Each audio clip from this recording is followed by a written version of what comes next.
Hi guys, welcome. And who dat?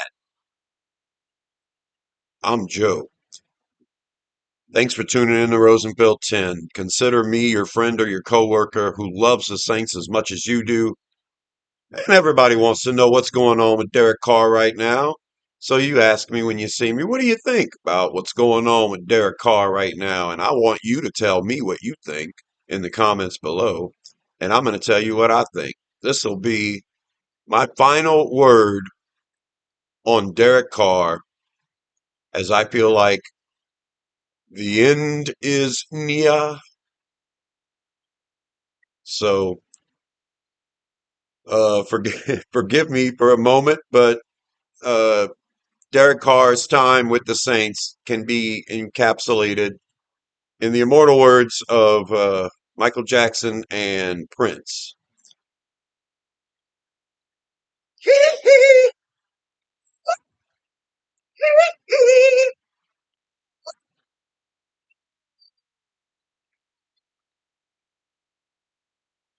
Right. So not bad, not good, just okay. My big issue with Derek Carr from the beginning was never about his production. I'm an old man. I lived through the Jim Mora years. I lived through the Bum Phillip years. I lived through the Mike Ditka years. Now, if any of you are old enough to remember the 3 years that Mike Ditka was our head coach, then you probably have a different opinion of Derek Carr than most of the Who Dat Nation. Mike Ditka started no less than 5 quarterbacks in those 3 years. And I'm here to tell you, Derek Carr was way better than all of them. The only one that might even come close to Derek Carr would be Kerry Collins. And between the cigar smoking and the gambling and everything else, hey, so I have a different perspective about his actual performance as a quarterback. Okay. When I see a guy that threw 40 touchdowns and only threw 13 interceptions, I think that's what his numbers are for the Saints. I'm thinking, great. I see a guy that threw for over 70% completion. Great. Especially compared to what the Saints have had at quarterback in the past. But it goes deeper than that, and we all know it does. The straw that breaks this camel's back is Carr's personality. And most of what I'm going to say here is my opinion. I'm not trying to slander anyone or put anything in somebody's mouth that they didn't say or tell you something you might not have already suspected. I don't know the man. I never met him. This is just my opinion. This is my final word on Derek Carr.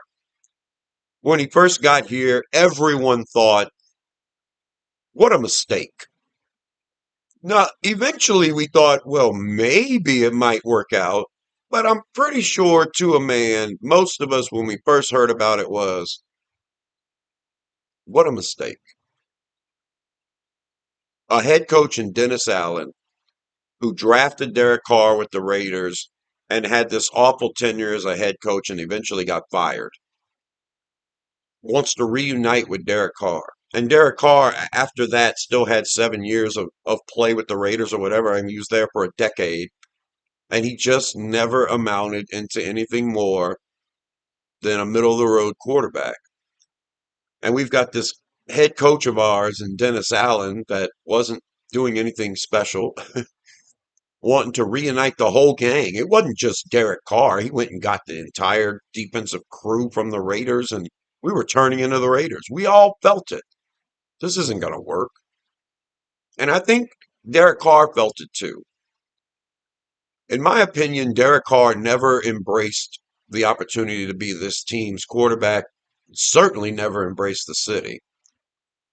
I don't think Derek Carr felt like he could be what we were hoping he would be. Deep down, he was in a situation he should have been so happy. He was getting paid an enormous amount of money And his head coach was going to be the guy who drafted him and the guy who forgave him and gave him excuses and covered for him. This should have been the best situation for Carr he could have ever been in, or maybe the worst. And maybe deep down he knew this wasn't going to work. Maybe deep down Carr knew that all that money we were paying him was too much. Maybe deep down he knew that even though this coach had his back, this coach wasn't very good. He had to have known that, and that this could go south. So we get him and we hope for the best. And the deal, in my opinion, from the very beginning was his personality. I didn't like the guy. He wasn't charming. He wasn't engaging. He was pleasant enough. It felt like a politician, like he was just politically correct. But I need some personality out of you. I need you to be the leader of my team. And when they look at you, they need to see a guy that they want to follow. I don't even want to go hang out with you after work. Okay. Like if I had my choice at quarterback between Derek Carr and Jameis Winston, I would want Derek Carr to be my quarterback. I know that's an awful thing for someone to say. Let's just consider an example. As a quarterback, I would start Carr ahead of Winston. But at the end of the game, I would go hang out with Jameis Winston because that's the guy that is a leader that I'm going to follow.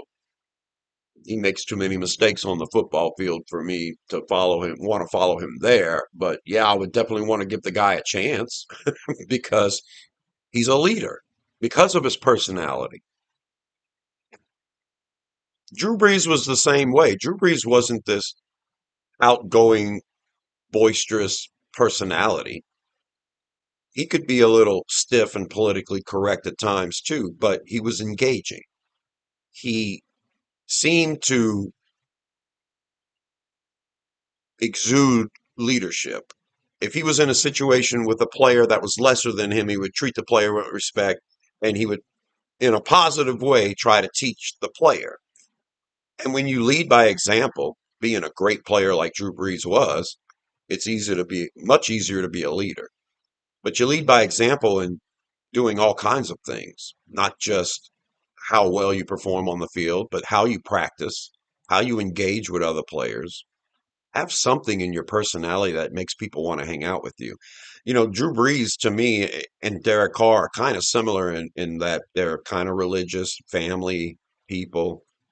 You know, I think they're both on the right a little kind of, eh, but then you hang out with them and okay, let's play sports and let's have a softball game with the team and here's Drew Brees hitting home runs. And then the team's like, oh, you know, you 6 foot nothing, whatever. You can't do that. There's no way you're that good of an athlete. Then he switches the side of the plate. Drew Brees bats left-handed instead of right-handed. He hits another home run. Yeah, that's a good way to be a leader. No, no, no, no, no. I'm 6 foot nothing, but I'm better than all of y'all, and you know it. But be engaging.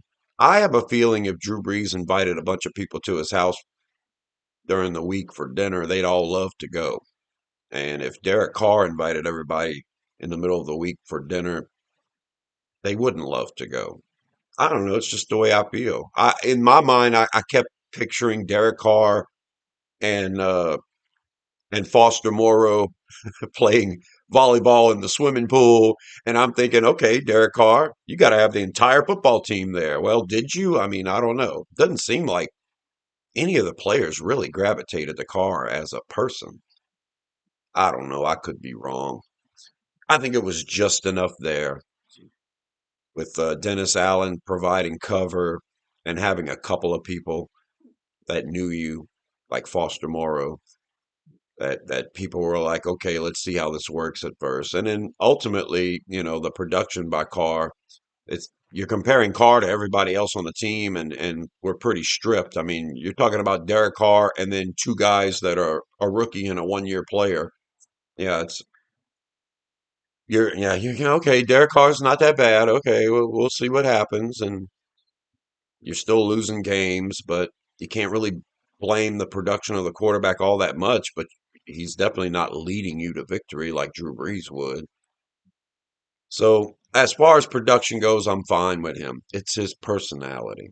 And I think it all came to fruition when Chris Olave didn't run that route all the way through, and Carr couldn't throw to the other player, so Carr just threw the ball out of bounds and started yelling at Olave for everyone in the world to see.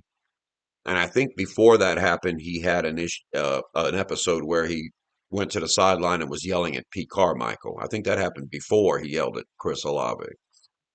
But both of those incidents, and now you're thinking, okay, well, now that he's acting like a brat. I mean, you know, what else do you want? You're getting paid more money than anybody else.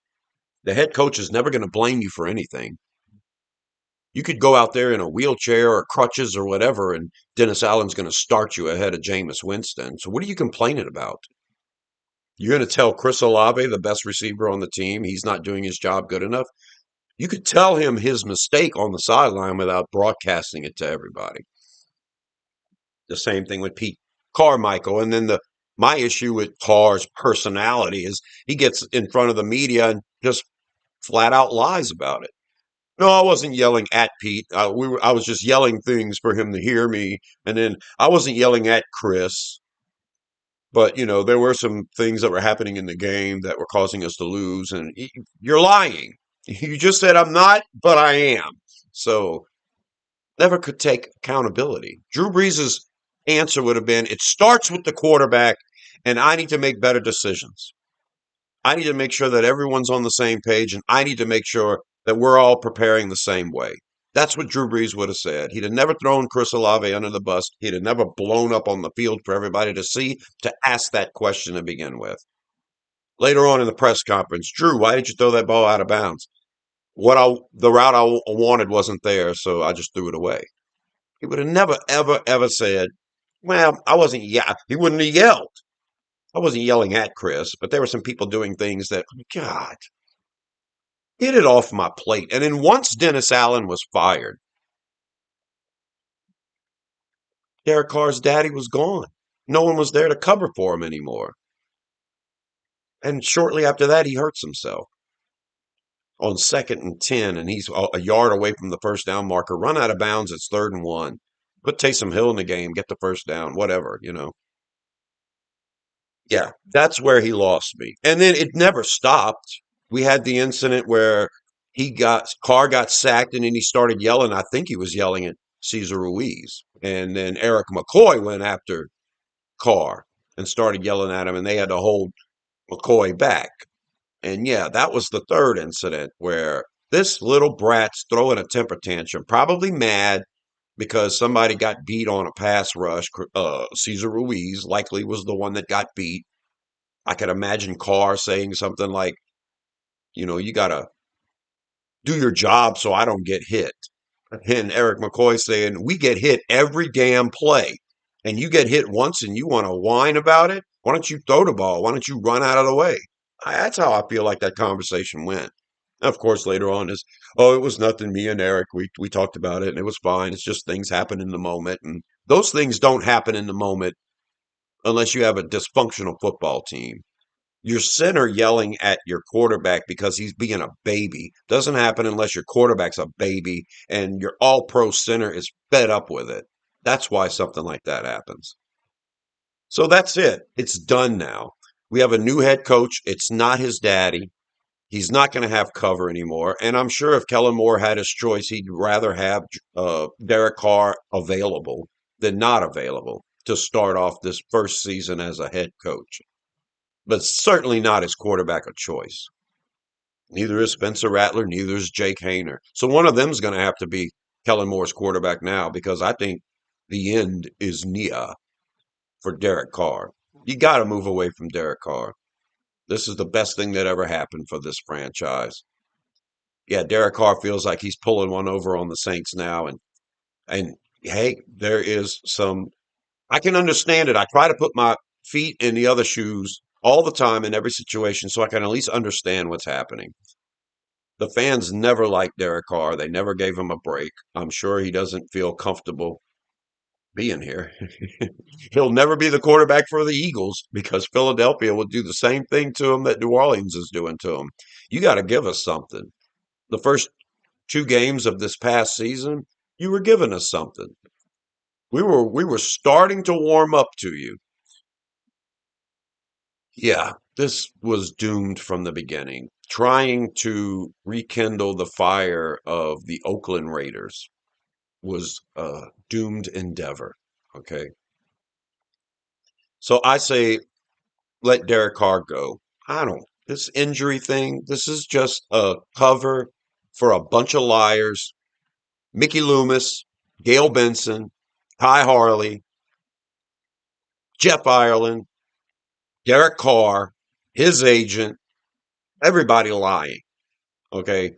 Carr, this shoulder, in my opinion, this shoulder injury was the one he sustained in 2023. He can play without surgery. No problem. But if he has the surgery, he's going to be out a whole year. You just got guaranteed $40 million. Let me go ahead and have the surgery, and this is my last hurrah. This is Carr sticking it to the Saints. He doesn't have to have surgery. He could show up for these off-season training that they're doing now, voluntary. He could have shown up. He could have tried to start to mend everything. Show that you're excited about being here. Show up for Mardi Gras. Show up for the Super Bowl. Show up whenever your head coach shows up and show that you're going to try to work something out. No, Carr's been wanting to leave since his daddy got fired. And he didn't really want to be here to begin with because I think deep down he knew he wasn't worth the money he was getting paid. He wasn't worth the cover that he was being given by his daddy head coach. So his coach is gone. The new coach is in. Carr is not the choice for the new coach. If it happens this year, next year, it's going to happen. And he just wants to move on. Is he faking an injury so he can get traded? I don't see how that makes any sense. Who wants to trade for you if you're injured? And now that you've made a spectacle of yourself, who would want you on their team? Well, someone who eventually will be desperate enough for a quarterback and they'll make a move on Derek Carr. And when Derek Carr is a free agent, he's not going to get paid the money that Gail Benson paid him. That's my final thoughts. My final word on Derek Carr. One of the worst free agents we've ever signed financially. As a player, I can't help but remember how bad quarterbacks were in my entire life watching this football team. So I cannot fault Derek Carr as a player. But this situation was doomed from the beginning. And sometimes you have to have a cancer in your locker room for a couple of years before you realize how bad it is. And sometimes you just have to clear house and start over. And that's where the Saints are at now. I'm Joe. Subscribe to Rosenfield 10 for more videos about our beloved Bless You Boys in black and gold, the New Orleans Saints, sans Derek Carr. That's what we all hope. And that's what I'm expecting. And yeah, au revoir, Derek Carr. You can pick a car from your YouTube videos to drive away in.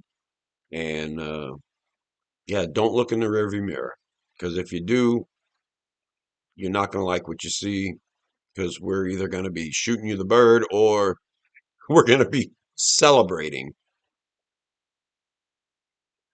Until the next one, I'll talk to you later. Who dat?